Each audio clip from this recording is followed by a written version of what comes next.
So Bangladesh has a new government, a new prime minister. What does all of this crucially mean for India's relationship with Bangladesh that has gone through some turbulence? Joining me now is Ambassador Humayun Kabir, President, Bangladesh Enterprise Institute, someone who has been a distinguished foreign service officer for years. Appreciate you joining us there from Dhaka. Ambassador Kabir, how should we see the ascent of Tarique Rahman? Will this lead to a reset in India-Bangladesh relations that have taken a severe dip in the last 2 years?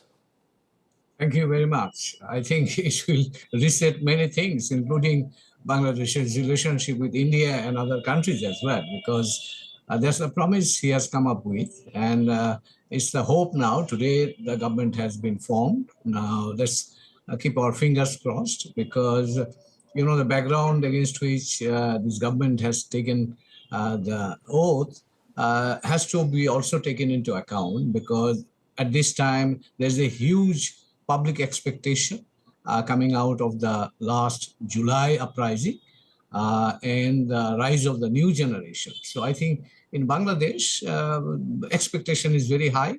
In the recent elections, the people have given their verdict, and the PP has got the landslide. And now Mr. Tarique Rahman is leading the government. So he's coming with a strong verdict, but with a big challenge as well. You're saying rising expectation. The reason I asked you, there are expectations on this side of the border as well.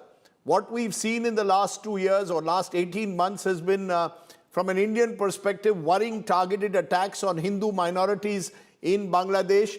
Matters eventually reached a stage that Bangladesh has not participated in the World T20, which is going on in India, citing security concerns, tit-for-tat politics playing out.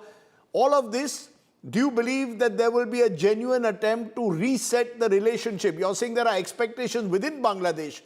How will this new regime in Dhaka deal with New Delhi? Well, let me respond to your question. The Indo-Bangladesh relationship is not based on only the minority issue.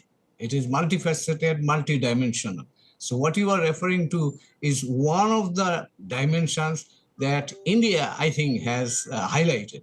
But no, it's a major concern. I agree it's one dimension, but it's a major concern, particularly because the statements also that emanated from Bangladesh, from some leaders in the last 12 months, and also the concern that Dhaka is moving closer and closer to Islamabad.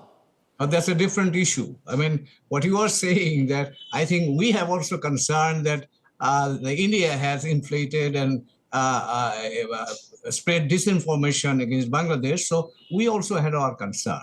But now coming to Indo-Bangladesh relationship, I think what we are hearing from the new government or those who are in the government, that they intend to improve the relationship based on dignity and equality. So I hope that since the new government is there, there is a good possibility that relationship would be reset. But we have to also understand that it requires two to tango. So initiative from Bangladesh must also be reciprocated from the Indian side.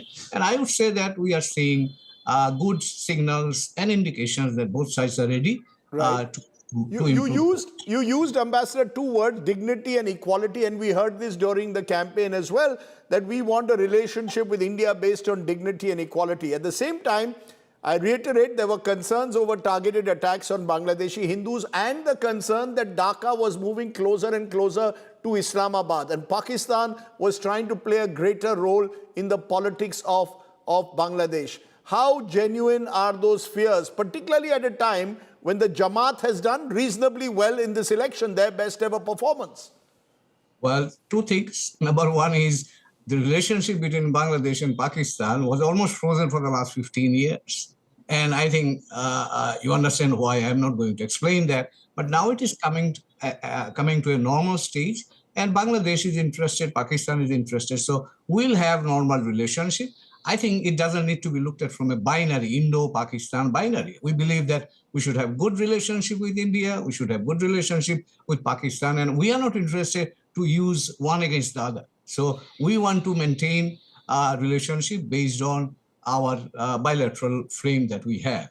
And with regard to Jamaat, I think the people of Bangladesh have voted them, and they participated in a free voting process. So if you are, I mean, if India, there are some people who have concern, but I think likewise, many people may have concern on many things. No, but is there a redefinition of Bangladeshi nationhood or creeping redefinition because the rise of Jamaat, much more space for religious politics? Should that not be of concern? Is that a concern in Bangladesh? And India certainly senses a sense of concern. Is that concern, fear genuine or not?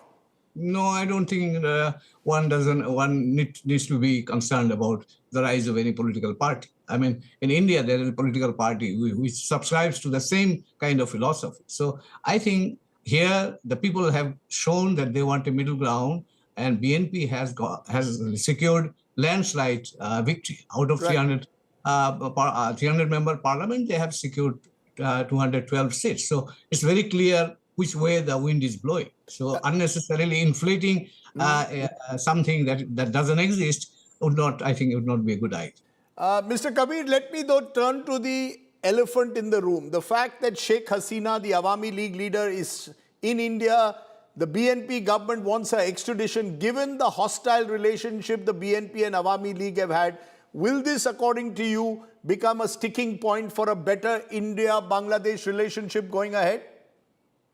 Well, I can tell you what I heard. Tarique Rahman, while he was talking to the press, he mentioned, this question was raised, and he said that they want her to be repatriated, but as per the legal process. So I think that's the position, in my view, the new government is going to take. So you don't see that to become a sticking point because there was a sense that the Awami League was seen to be close to India. The BNP, which in the past has made anti-India statements, are you saying that under Tarique Rahman will take a more practical, pragmatic view of their relationship with India? That's the expectation. Let's see. The government has now just been formed. So what kind of approach they take, we have to wait for a few days. But I can tell you there is a strong sense in Bangladesh that people in Bangladesh, there's a big, large segment of population that wants Sheikh Hasina to return and face the judicial process. Okay, there was Humayun Kabir telling us what lies ahead for India and Bangladesh. Will a reset take place or not?